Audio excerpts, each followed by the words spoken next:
Hello and welcome to the Canadian Literature Centre's Brown Bag Lunch reading series, the COVID edition. I'm Sarah Krotz, Director of the Canadian Literature Centre, which is based at the University of Alberta in Edmonton, Canada. Known to many as Amiskwachi-Waskagan, Edmonton is located on Treaty 6 territory in the Métis Nation of Alberta, District 4. Like so many other live in-person readings this year, the CLC's Brown Bag Lunch series has been affected by COVID-19. Instead of our monthly program hosting writers from across Canada at the University of Alberta, we're pleased to offer you our 2020-21 series in podcast form, delivered right to your living room or kitchen. We hope you enjoy this chance to connect with authors from across the country.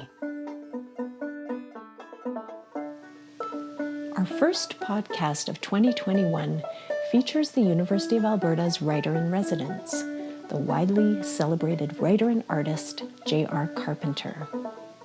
Here to introduce J.R.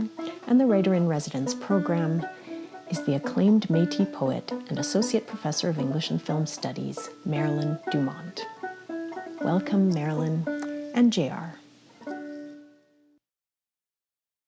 Hello. My name is Marilyn Dumont, and I'm the coordinator of the Writer-in-Residence program at the University of Alberta, the English and Film Studies Department. Our Writer-in-Residence program is a year-long residency, which runs from September 1st to May 31st.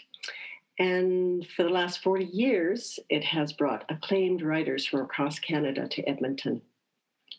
While here, the writer-in-residence has time to pursue their own writing projects while keeping office hours 2.5 days a week for writing consultation with university campus, students, staff, as well as the general public in and around the Edmonton area. This year's writer-in-residence, I'm very pleased to introduce, is J.R. Carpenter. J.R. is an artist, a writer, a researcher working across performance, print, and digital media. Her pioneering works of digital literature have been presented in museums, galleries, and festivals around the world. Her web-based work, The Gathering Cloud, won the New Media Writing Prize in 2016. Her print poetry collection, An Ocean of Static, was highly commended by the Forward Prizes in 2018.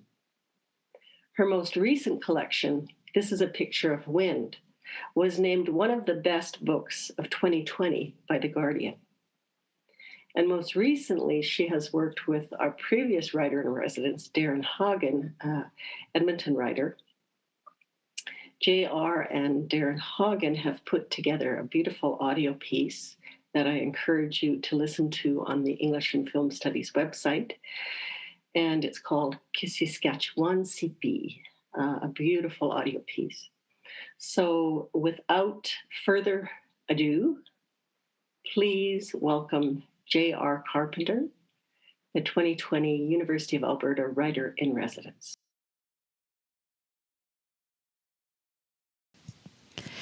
My name is J.R. Carpenter. I am a migrant, a double emigrant, born of immigrants, born of emigrants. Even where I come from away. For 19 years, I lived in English as a minority language on the French-speaking island of Montreal.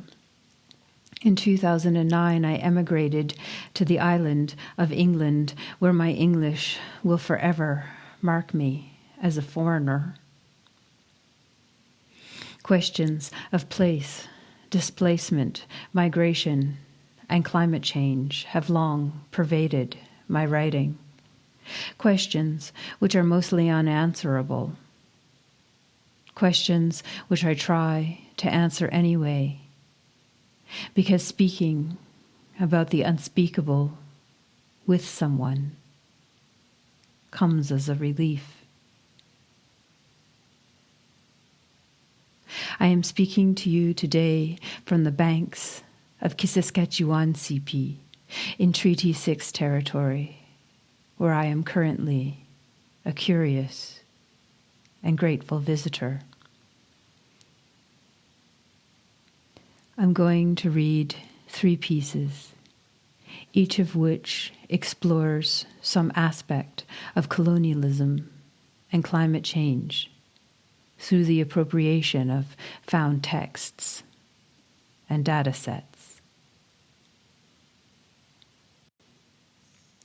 This first piece is from my collection, An Ocean of Static, published by Penned in the Margins in 2018. In this piece, lines of dialogue from Shakespeare's play, The Tempest, are exchanged between 2 mysterious interlocutors in a close ship-bound setting, evocative of Joseph Conrad's novel, The Secret Sharer. The piece is called Once Upon a Tide. Once upon a high, spring, slack, neap tide, we drifted, coasted, slid, slipped, tacked, past a bay, beach, cape, cove, dune, lagoon. Our ship brought us hither, a brave vessel, tight and yar and bravely rigged, most strangely landed, so near the bottom run. On the lower main middle poop side quarter deck, 2 young, old, slim friends, boatswain sailors, hunched, perched, crouched, sat, mending nets, baiting lines, spinning yarns, twisting tales. From their accents, apparel, dress, gestures, looks, movements, I guessed, gathered, suspected, assumed that they, both the pair, the 2 of them, had been born, come, hailed, sailed, journey from braver, better known, far fairer, gentler shores, clearly, surely, obviously none so barren, bleak, harsh, haunted, wicked, wild as these. As the bells rang for morning, forenoon, first dog watch, the quieter, slighter one said, "We are oppressed with travel. We are all sea swallowed, our garments drenched. The sea mocks our frustrated search. Every drop of water sears against us. The sea, mounting, dashes the fire out. 1,000 furlongs of sea, the washing of 10 tides, the still closing waters will shortly fill the reasonable shore. They hoist us to cry to the sea, the last of our sea sorrow. I would have sunk within the sea, plunged into the foaming brine, the ooze of the salt deep. I shall no more to see. The sea cannot drown me. I am standing water. 1 bell, 2 bells, 2 bells sounded, a pause. 1 bell, 2 bells sounded, a pause. 2 bells, 2 bells sounded, a pause. 2 bells, pause. 1 bell, 2 bells sounded, a pause. 2 bells, pause. 2 bells, 2 bells sounded, a pause. 2 bells, pause. 2 bells, pause. 1 bell, 2 bells, a pause. 2 bells, pause. 2 bells. In the near, middle, faint, far distance, the bulk, hulk, ghost, shadow, vision of an island loomed. The fairer, slower, sharper one leaned, gestured, peered, pointed in this direction. After a pause, a sigh, the bells, some time, what seemed an eternity, the other replied, I am king of this country, this fearful country. I could recover the shore, but is this not near shore? How came we ashore unto these yellow sands? Come alive unto land. Have you no mouth by land? Here shall I die ashore. Here in this island we lie in an odd angle, arms in a sad knot. This island will not let you believe certain things. Be not afraid. This island is full of noises. The folly of this island, most opportune place. Enter like a water nymph. Enter playing and singing, solemn and strange music. Enter several strange shapes, gentle actions of salutation, a quaint device. Soft music, solemn music. Enter diverse spirits in shape of dogs and hounds. They sing song, a strange, hollow, and confused noise, a noise of hunters heard, a cry within, a frantic gesture, a tempestuous noise of thunder and lightning heard. Enter a shipmaster. Enter a boatswain. Enter mariners, wet. Come, open your mouth. A word, oh, but one word. Oh, wonder, oh, defend me. Doth thy other mouth call me? Monstrous mercy, mercy on us. Alack for mercy, fury, silence. Why, I said nothing. Ha, ha, oh, ho, hark, hear a most strange story, the story of my life. Please you, draw near. What cheer? How now?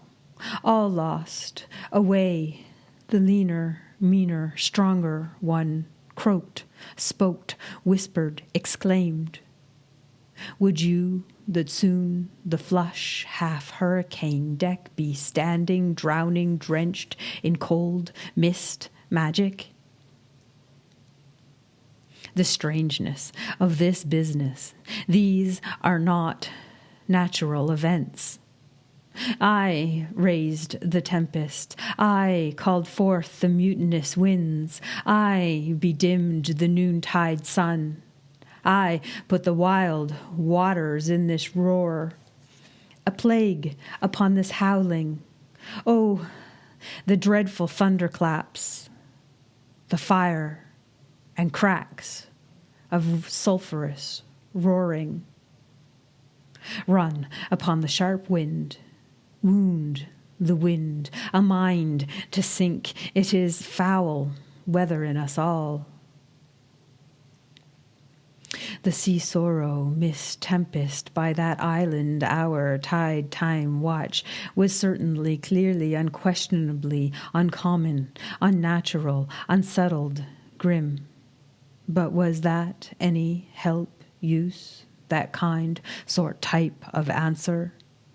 The bizarre, awkward, odd strangeness of their speech, exchange, yarn, narration put a cold, heavy, helpless, listless restlessness in me.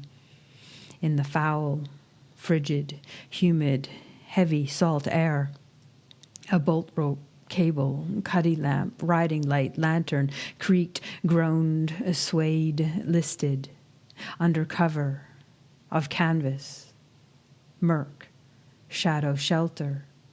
I loitered, crouched, sat, stooped. Long I listened, waited, watched, wondered, closely, quietly, keenly. Exit, exude. They vanish.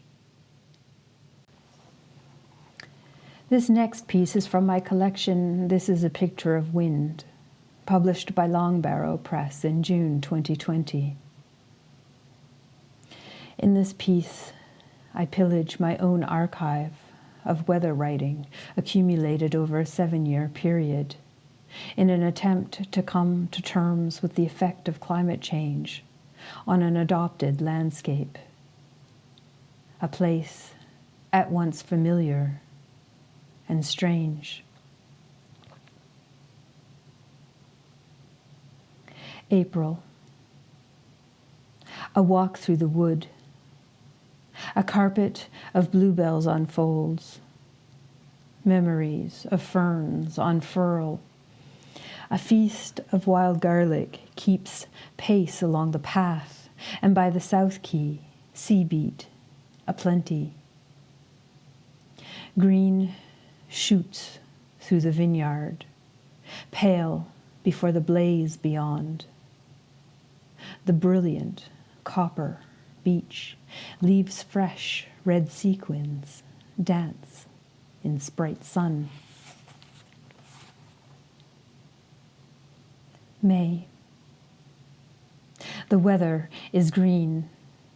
The river is green, a greener green I've never seen. The trees, an explosion. We slip in midstream, ride the falling tide, row until we see green ocean. Wind stiff on the way back, or shaped muscles sprout where wings should be. In the morning, our arms are sore, as if we had been trying to fly. June. 6 swans slide past the South Quay, fast, single file, silent, white in late sunlight. For weeks now, it has been raining. A wee lurcher looks on longingly at the low tide, at the mud flats, brackish water laps, green knotland, this salt grass, a field day with ducks in, ears back. She leans against the lead.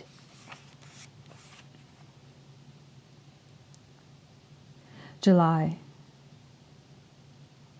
Bright chop at Blackness, a splash of sudden sun, a season we've almost forgotten the name for. Voices clatter across the water, clouds clutter the far corners, buzzards circle, and sometimes an osprey. The tide turns, the wind against us. Night rose toward shifting shadows, blister on oar hand. Surrender feels right. August. Jacket on, sun. Jacket off, wind. Jacket on, sweat. Jacket off, rain. Jacket on, stops. And so begins the rumor. A new sound in the leaves, a new surface on the water, and so begin the hydrangeas, bigger than hearts, smaller than heads, and also the swallows, the sheer volume of them, a tangle of feeding, an acre of air.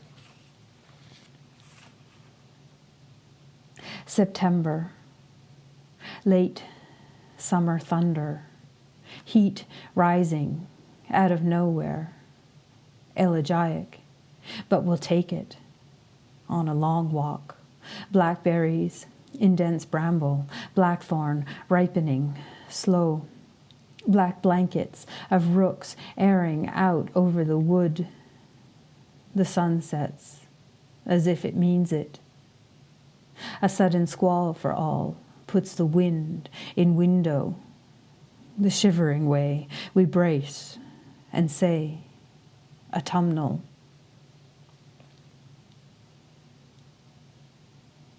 October.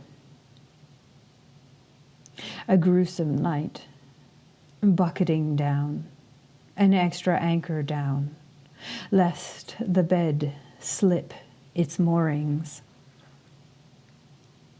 In the morning, the noise ends.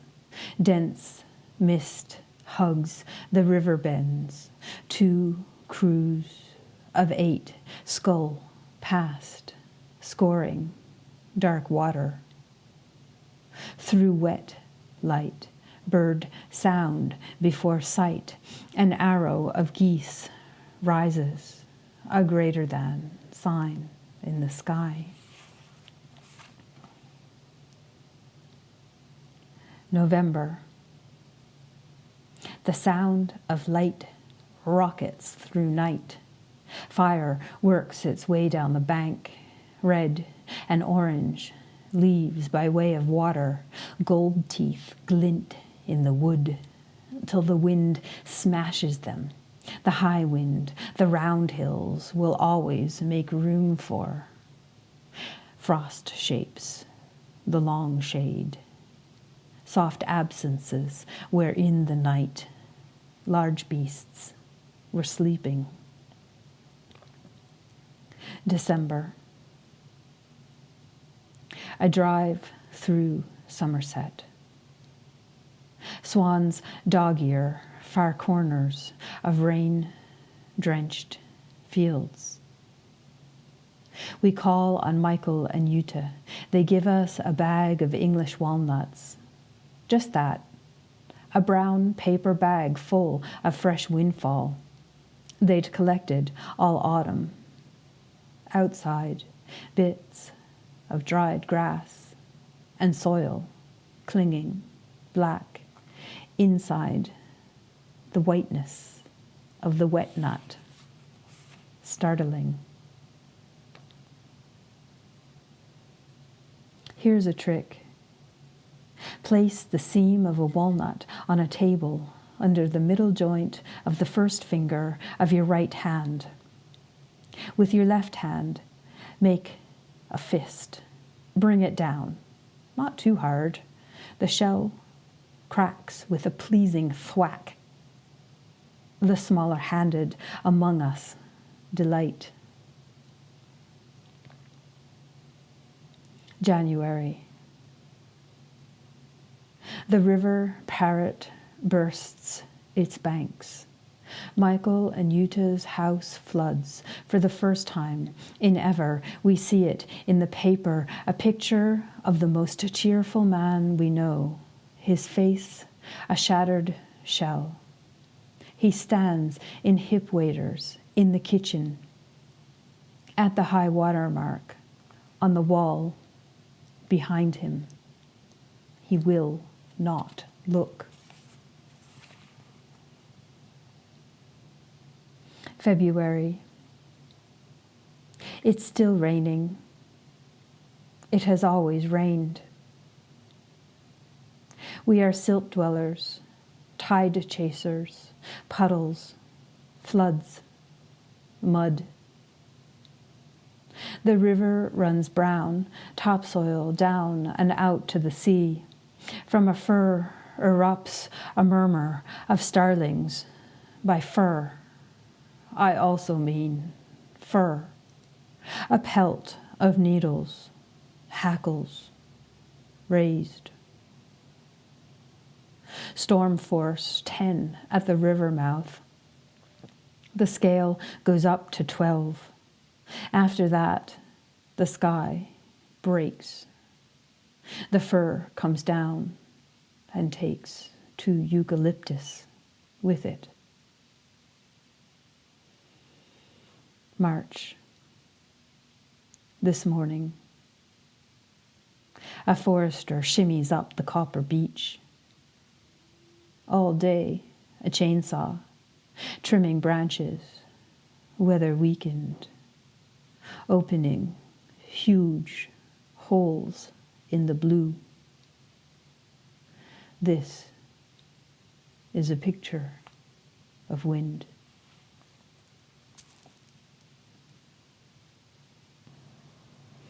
Finally, I will now read the entirety of a single poem chapbook called Words for Worlds Upended, published by Guillemot Press in October 2020. This piece was written in response to the 400th anniversary of the sailing of the Mayflower from Plymouth in England, where I was living at the time of this writing. This piece draws on conflicting archival sources to decentralize the narrative of the so-called Pilgrim Fathers, focusing instead on the ship itself, the flowers it's named after, the harbors it sailed out of, the weather it sailed into, and the indigenous names for peoples, places, and plants affected by this voyage.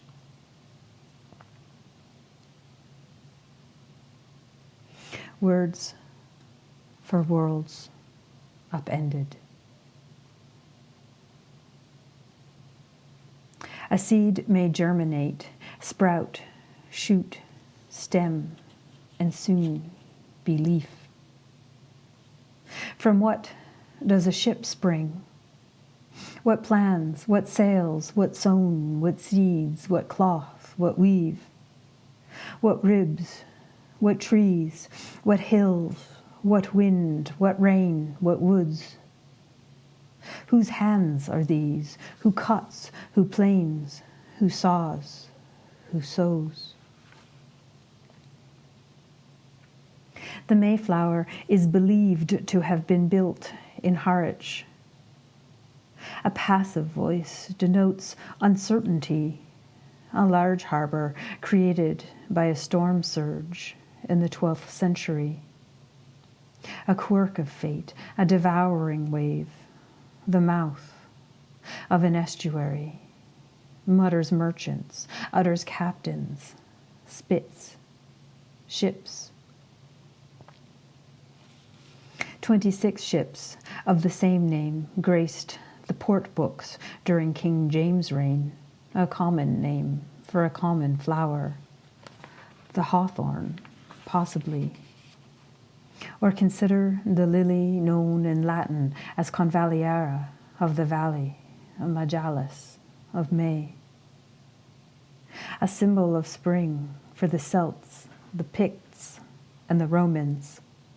A thoroughly pagan flower until the first day of May 1561.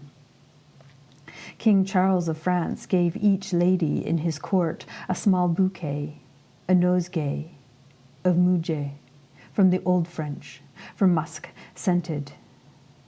The practice soon spread. The French soon spread. Smallpox and 7-day fever. Summer 1605. A French bark of good reputation plies the coastal waters of Wabanakik. The ship takes a course from the shore. The cartographer desires to be shown. Islands mouth rivers, tides draw shallows, canoes come to hunt birds. Cakes and peas exchanged, a knife and some biscuit. Corn refuses the stone coasts of nut trees and oaks, cultivates the soft soil of the interior. Red currents, swift currents, fresh winds, trim sails, harbor rocks, break seas. Another bay outlined, another river passed, unperceived. Anchors weighed in 16 fathoms, a portion of night. On the 18th day of July, 2 leagues of sandy coast sail by. A great many cabins and gardens. The cartographer notes.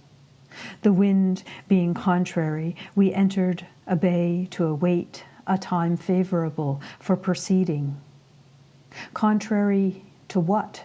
Favorable To whom? Wind resists the sail. Time resists progress. An arm of water extends a short distance inland. The end of March, 1974. A poet visits the stretch of sandy coast, marked on the cartographer's chart as D, dunes, present day, Duxbury, but it was scarcely the day to take a walk on that long beach. Seabirds in ones or twos, 2 or 3 canoes, cod in large numbers. A hook was given, a hook was taken as a curiosity, bone fastened by hemp. Did hands touch? Was fever spread? A place conspicuous from the sea, unsuitable for settlement, for the coast is very low. Patuxet territory for 10,000 years or so, before the French named it Port Saint Louis, 11 years before the English named it Plymouth, 4 years before the Mayflower was hired in Rotherhithe on the river roads leading out of London. Furnished in Southampton, where the Titanic sailed from, met by the Speedwell, lately of Delft Haven, another ship named after another common flower, a pretty blue perennial of the genus Veronica, native in grasslands, common on roadsides, sewn into clothing, a charm for travelers, a wild flower to speed you well, also known as cat's eye, farewell and goodbye. A pinnace, a tender to a larger vessel, 2 weeks at anchor, taking on water. Further repairs to the Speedwell in Bayard's Cove, the Mayflower moored upstream. A ria, a rise, alive, a river running green in the shadow of a steep wooded bank. The ancient stone of the lower Devonian, a dark strip between water and leaf. Sea ends the land, an excess of sail strains the timbers. Water pressures the hull. Damp dampens the spirits. A lateness of season, a closeness of quarters, a reluctance of crew. The sister ships turn hard about for Plymouth. A square rig, 3 masts, mizzen, main, and fore, 180 tons, 180 casks, 130 humans on board, 100 feet from beak to stern, the length of one blue whale. A high forecastle, a fortress against the elements, a high aft castle, a liability when sailing into autumn winds prevailing westerly. Many difficulties, leaking, heaving, drifting without sails in boisterous storms. On the 9th day of November, 1620, at dawn, land rises on the horizon, Nassau territory of the Wampanoag Confederacy, a cape of white sands. The main sea on one side, a great bay on the other in the form of a sickle by accident of weather in this excellent harbor, the Mayflower anchors. Deep soil of black earth, well wooded with oaks and pines, juniper and birch, holly and vines. Walking Nassau territory in 1850, a naturalist refutes these claims. Black earth enough to fill a flower pot, sorrel enough to color the surface, scarcely anything high enough to be called a tree, the greater part of the land, a perfect desert of yellow sand. 46 days on ships before departing Plymouth, 66 days at sea, settlers see what settlers want to see. The shore resists the ship by way of shallow water, wading a bowshot or more in distance to reach dry land. Cold weakens the body. 5 weeks, stumbling, unsettled, half-starving, through territory half-emptied by fever, the living away at hunting grounds. The settlers steal some maize. They leave a note in English, promising to return it. They leave Nassau for Patuxet, a place known to them as Plymouth. They find a people all but extinct. The Nassau and the Patuxet share with the Wampanoag a common Massachusetts tongue, the floral emblem of the state of Massachusetts is Epigeneia repens, also known as trailing arbutus, commonly known as Mayflower.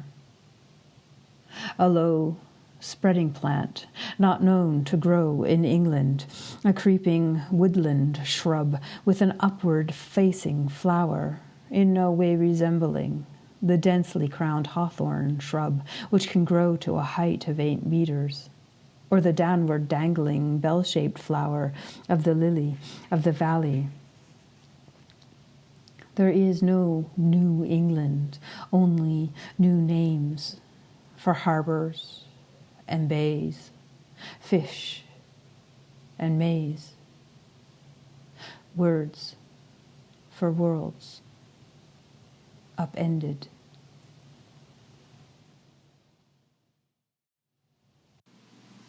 That was J.R. Carpenter reading to us from Edmonton, where she is the University of Alberta's writer-in-residence.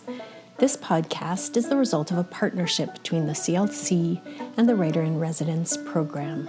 We hope you've enjoyed it.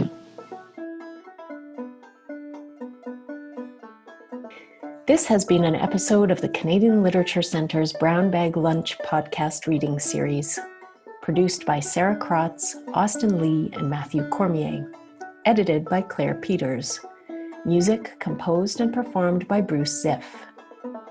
The CLC's programming is made possible by generous financial support from Dr. Eric Schloss and from the Faculty of Arts at the University of Alberta. New episodes of the 2020-21 Brown Bag Lunch podcast reading series will be posted monthly on the Canadian Literature Centre's website. Thanks so much for listening.